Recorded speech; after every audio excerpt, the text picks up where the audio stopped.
It has been nearly 5 years since the young Chuukese women who were forced into prostitution were rescued from the Blue House bar. But only now, after mounting pressure from both the community and the governor's office, will an internal investigation be conducted into the police officers alleged to have been engaged in illegal activity at Blue House Bar. The bar's owner, Song Ja Cha, was just imposed a life sentence last month for being the mastermind behind the prostitution she forced her employees into.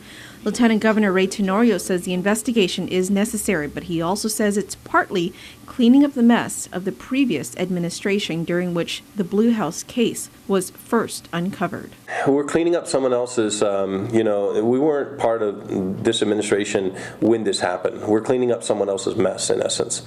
If it was a mess, assuming that everything was not done completely the way it should have been, then we are essentially cleaning up someone else's mess. We weren't the governor, lieutenant governor at the time.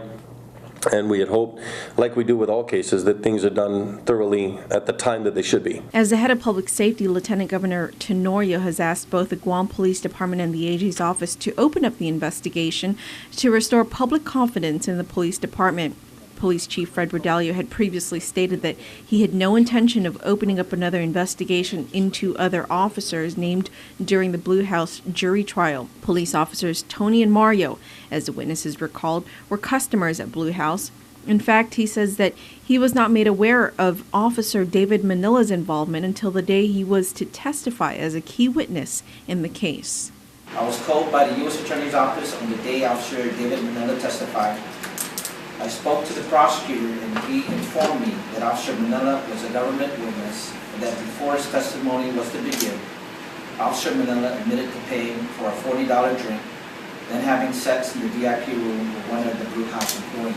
But after consultation with Governor Eddie Calvo and Lieutenant Governor Ray Tenorio, he agreed to conduct another investigation out of concern for the morale of his officers and the public's trust.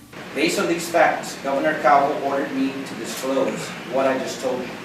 In consultation with Lieutenant Governor Tenorio, we have decided to open an investigation into the allegations that officers named Tony and Mario may have been involved, along with any other officers. We will also be reviewing the investigation into the conduct of Officer Manila. Governor Eddie Calvo says he's hopeful that the AG's office will conduct its own investigation, but also in conjunction with the Guam Police Department. What it does appear is that there may have been a disconnect earlier in previous months and years between the police department and offices such as the Attorney General's office. We do believe it's important that we now have a coming together of these agencies and working collaboratively towards a final resolution. AG spokesperson Carlina Charfer says Attorney General Lenny Rapadas cannot say if he'll agree to conduct an investigation into the police officers because a formal written request from the Lieutenant Governor had not yet come through their office as of this morning. Meanwhile, Lieutenant Governor Ray Tenorio continues to place his confidence in the police force, having been a former cop himself. I've said before, and I'll say it now, I have 100% confidence in the police department. There are always going to be issues with individual personnel. There is always going to be mistakes that happen in any organization with people. The question is, what do we do to learn from it and make sure that they don't happen again?